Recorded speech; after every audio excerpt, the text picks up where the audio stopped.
right, guys, welcome back to another video. We have all of the news that you need to know here for the PlayStation 5 Pro that was announced yesterday. We will go over everything, but before we do, if you do enjoy daily gaming news and content, make sure to hit that sub, share the video around, like the video, and check out my Spotify. Link is in the description. The worst kept secret in all of gaming has been the PlayStation 5 Pro. Essentially every single rumor that has come out surrounding it has come true with the official announcement here with the PS5 Pro. There was a 9-minute video that did get published by PlayStation yesterday. It was Mark Cerny going over the PS5 Pro and giving us a look as to what you can expect if you are going out and purchasing this console, the upgrades you'll get on the games versus what you have right now with the base PS5. And to be completely honest, it did not seem that exciting. It really just looks like a small upgrade here from the current games that are out that are going to have 60 frames per second with higher fidelity. That's kind of what the PS5 Pro is being marketed for here, is if you want 60 FPS with slightly higher visual fidelity and have more stability with the frames per second, this is why you would go out there and buy the PS5 Pro if you want to stay on the console, of course. But this is the announcement. This is what you need to know. This is everything that is upgraded. So upgraded GPU. It says with the PS5 Pro, we are upgrading to a GPU that has 67% more compute units than the current PlayStation 5 console and 28% faster memory. And overall, this enables up to 45% faster rendering for gameplay, making the experience much smoother. I mean, this goes back to last generation when we did see those mid-generation refreshes, specifically with the Xbox One X, where they were showing off the fact that you could go back and play Xbox One games and just get them playing much better with the frame rates and the visual fidelity and everything. They're employing the same strategy here with the PS5 Pro. There's nothing unique. There's no game that is only going to be on the PlayStation 5 Pro. There's no game that needs the PlayStation 5 Pro, but it's going to be able to utilize the extra power in the hardware and then give just a smoother gameplay experience. It says here, advanced ray tracing, saying we've added even more powerful ray tracing that provides more dynamic reflection and refraction of light. And it allows the rays to be cast at double and at times triple the speeds of the current PlayStation 5 consoles. And then I think the biggest out of everything here with this console, which is something that's going to be implemented in the PlayStation 6 and probably beyond that as well, is the AI-driven upscaling. The PlayStation Spectral Super Resolution is an AI-driven upscaling that uses a machine learning-based technology to provide super sharp image clarity by adding an extraordinary amount of detail. That is going to be the most important thing, not only for PlayStation, but for Xbox, for Nintendo, for gaming in general. I think at least is going to be these AI upscaling technologies, the DLSS stuff that you get with NVIDIA graphics cards, to just take off the amount of work that the actual hardware has to do while still giving the gamer a smooth and better experience with the image quality, the frames per second, and all of those things that people look for in gaming. So that is basically it. That is what you are going to be getting here with the PlayStation 5 Pro. And one of the major reasons they did highlight, which is not surprising, I mean, I've been talking about this in my videos for a few weeks now, that the market has spoken. People want performance modes. They want 60 frames per second. PlayStation did say in that video that I believe 3/4 of the users choose to play games in performance mode versus quality mode. Just absolutely not surprising. The market shows this. I mean, you see it, people talking about it. Consumers want this. So when it comes to developers developing games, I always kind of scratch my head when they're sitting there and saying, well, we started developing for the quality mode because of our creative vision. At the end of the day, creative vision is great, but if you can tweak that creative vision a little bit to get the performance mode, it absolutely should be done, because the consumers are the ones paying for these products and they determine whether video games and the market is going to be successful or not. So kind of head scratching sometimes when you do hear that, and just more confirmation that that's what consumers want. They want that performance mode. And I think with the PlayStation 5 Pro, what they're going for here is getting rid of that choice of performance or fidelity, where you're going to have it all in one, basically the PS5 Pro mode, when you are playing some of these games. And of course, it's all just marketing words and everything at this point. You'll have to see it in action when the console does come out. Is it going to be stable 60 frames per second? Is it really going to be a big difference in ray tracing? Will you notice it? My best guess would be no, probably you're not going to notice it that much. Even when you were watching that video, you couldn't tell a huge difference between the graphics. Unless you're zooming in on the pixels, okay, big deal. You can't really tell. If you're playing these games on a big screen TV, I will be surprised if with the naked eye, you can really notice the difference between the PS5 version and the PlayStation 5 Pro version in terms of the image quality. But of course, if you're getting 60 frames per second, that's where you will see the difference in the smoothness of the gameplay. Now, that's what you get. And I think at this point, it's not surprising what they are offering here. That wasn't the big news story of the day when it comes to the PlayStation 5 Pro. The big news story is the pricing of this thing. It is now in territory where the console market isn't really for only people who want that lowest of cost entry or low cost entry to get into AAAs. Yes, it'll still be cheaper than building a PC, but it is teetering on that line now where you might as well just start looking at saving a bit more money to upgrade and build a PC. And this comes from somebody who has been a console guy his entire life. One of the major things I love about consoles is the convenience, the price points that they come at that give you some of the best ways to play AAA games. And now with the PlayStation 5 Pro, it's kind of going away here, not only for this console, but I think even for the future of consoles. So with all that being said, they're pricing the PS5 Pro here at $700 US, $699.99. And that's just the beginning. It does not include a disc drive. So if you do want to get the optional disc drive, that's going to add some more onto the overall price of this thing, pushing it up past $700.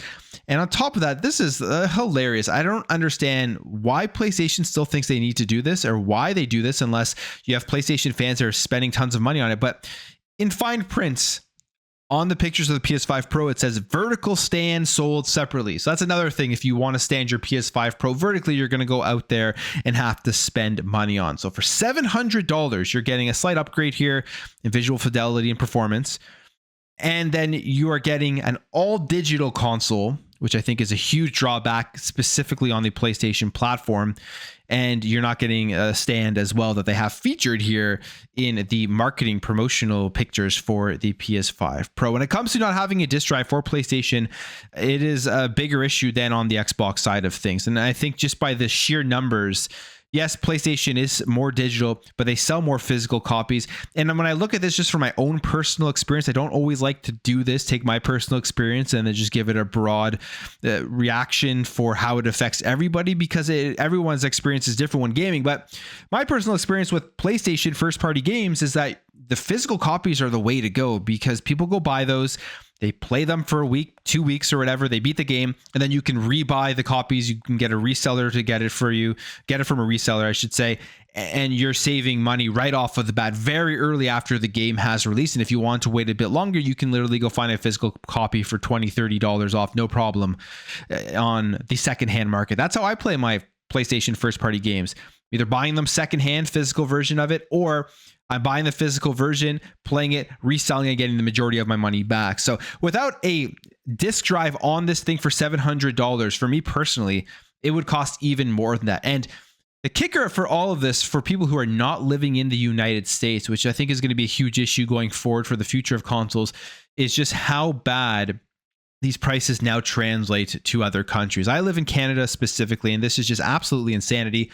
The PS5 Pro is going to cost $960 pre-tax in Canada, so over $1,000 after tax. And then add on the disc drive, add on the vertical stand if you do want to get the vertical stand. This is going to be $1,000+ console, something that we have not seen, I don't think, ever.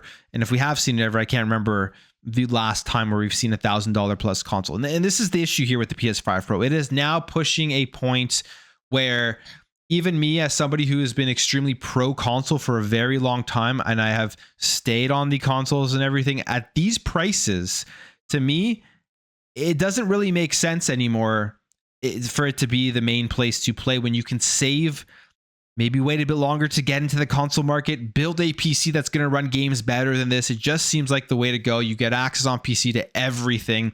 And why I'm giving a blanket statement about this is because I believe the PS5 Pro is now going to be the floor price. I think next generation, which is even the bigger the issue here for the main consoles, not handhelds, but the main consoles that you're going to have under your TVs, the floor price at this point is $700 USD. So you're going to see probably the PS6 come out at that. You're going to see the next Xbox come out at that. And that to me is just at a price point right now that is pushing and teetering on that line as to what is the point? What is the point of the console if you can find and build a PC for slightly more money and just get access to everything and far more longevity out of that? You can upgrade it slowly as the years go on. All of this type of stuff, that is the advantages of PC. Or you can even buy a pre-built and find a pre-built that will run games better for a bit more money, especially when you're looking at the current Series X and the PlayStation 5. And the reality of the situation is, no matter how much people want to cry on social media all the time when there's one case here and another case here, a few cases of games that just aren't up to par, they still run games completely fine. This isn't like the PS4 and the Xbox One, which were really released with very, very underpowered. We're not seeing it as much here with the Series X and the PlayStation 5. So it's kind of a head scratcher here. What the PS5 Pro is going to do, who's going to buy it. It's going to be enthusiasts that buy it. It will probably have an initial sellout or good sales right off of the bat, because it's going to be the people who are going to pick it up no matter what. They could sell the thing at $1,500 and PlayStation fans will go and buy that. And they are kind of branding themselves right now as that huge premium product that you need it for reasons that truly aren't there. This isn't like when even the PS3 came out and everyone was complaining about that price at $600. Difference is the PS3 had a Blu-ray disc drive. It was also its own custom architecture with the cell processor and everything. This is basically just a PC that you're getting for $700. And you're not getting access to every single game out there that you do get on PC, of course, and with all the different launchers and just the customizability of a PC. So at this point, as somebody who's been a console person, a console guy his entire life, I haven't broken yet about saying, oh, just get a PC. At these price points, I'm thinking, hey, you might as well just save your money a little bit longer and get a PC. I hope this isn't what the next generation does kick off at, but we will see. I think handhelds will play a major role in the next gen. So if you want to get into the lower entry, you have that as an option as well. But yeah, I'm not a big fan of the PS5 Pro, as you can tell. I think the price is crazy, and I think it doesn't really give that much of a big boost or advantage, but I would love to hear your guys' thoughts on that. Now, when it comes to PlayStation VR 2, at least this is some good news if you're a PSVR 2 owner, although again, with the price point of the console, it still doesn't make any sense. It will also upgrade the PSVR 2 games from the current version that you're getting on the base PS5. And yeah, I mean, that's cool if they were to support PSVR 2, but they at this point really aren't doing any more support for it. It's going to be including that AI upscaling and everything that I think, like I said, the software side of things is going to be huge here for the next gen consoles and getting better performance out of the games itself. So that is the PlayStation 5 Pro. And here are all the games that will launch in November that Sony claims. They say there's around 50 games that will be enhanced on the system when it launches, and this is the current list: Alan Wake 2, Assassin's Creed Shadows, Demon's Souls, Dragon's Dogma 2, Final Fantasy 7 Rebirth, Gran Turismo 7, Hogwarts Legacy, Horizon Forbidden West, Marvel Spider-Man 2, Ratchet & Clank Rift Apart, The Crew Motorfest, The First Descendant, and The Last of Us Part 2 Remastered. They say, for example, Horizon Forbidden West will now run at 4K 60 frames per second. The Last of Us Part 2 Remastered will target a super smooth 60 frames per second. So I mean, there again, right? They're still using will target for some of these games. You know, there are games that are going to be coming out on the PS5 Pro that aren't going to be smooth 60 frames per second. It'll just be slightly smoother than the base PlayStation 5. So that's what you have now. And there will be, they say again here, a list of about 50 games that will launch with the PS5 Pro patch. So that's the big news. That is the PlayStation 5 Pro. And as I've said, I don't think it is something that is going to blow away this market. And you have to ask yourself going forward into next gen, what is the game plan here for the consoles themselves? If they are pricing these at 700 as the floor, as the base model, they will probably have another SKU that is a lower entry point. I wouldn't think that they're only going to be releasing a $700 console going in to next generation. But I'll end the video there, guys. If you did enjoy this video, hit that thumbs up. If you are new here, hit that subscribe, and I will catch you guys in the next video.